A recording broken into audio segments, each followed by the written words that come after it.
বিসমিল্লাহির রহমানির রহিম। সম্মানিত ভাই বোনেরা, একদিন আল্লাহ জিজ্ঞাসা করবেন, তোমার ঘরে কোরআন ছিল, কিন্তু তুমি কি তা পড়েছিলে? তুমি কি তার শিক্ষা অনুযায়ী জীবন গড়েছিলে? একবার ভাবুন তো, যদি আল্লাহ আজই আপনাকে জিজ্ঞাসা করেন, আমি তোমার কাছে কোরআন পাঠিয়েছিলাম, তুমি কি তা পড়েছিলে? মন দিয়ে বুঝেছিলে নাকি অবহেলা করেছিলে? মহান সৃষ্টিকর্তা বলেন, ওয়া ইন্নাহু লাযিকরুল লাকা ওয়া লিকাওমিকা ওয়া সাওফা তুসআলুন।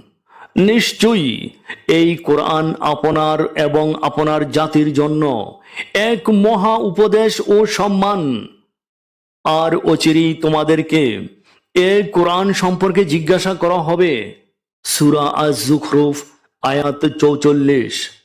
আজ থেকেই কোরআনের সাথে সম্পর্ক গড়ে তুলুন, কারণ কোরআন শুধু তিলাওয়াতের জন্য নয়, এটি জীবনের সঠিক পথ প্রদর্শক। প্রতিদিন অন্তত একটি আয়াত পড়ুন, অর্থ বুঝুন এবং জীবনে বাস্তবায়ন করুন। আল্লাহ আমাদের সবাইকে কোরআন বুঝে পড়া ও তার উপর আমল করার তৌফিক দান করুন। আমিন। প্রিয় ভাই বোনেরা, আল কোরআনের আয়াতের কথাগুলো যদি আপনাদের ভালো লাগে, তাহলে লাইক, কমেন্ট, অন্যের নিকট শেয়ার করুন। প্লিজ চ্যানেলটি সাবস্ক্রাইব করুন। আলহামদুলিল্লাহি রব্বিল আলামিন।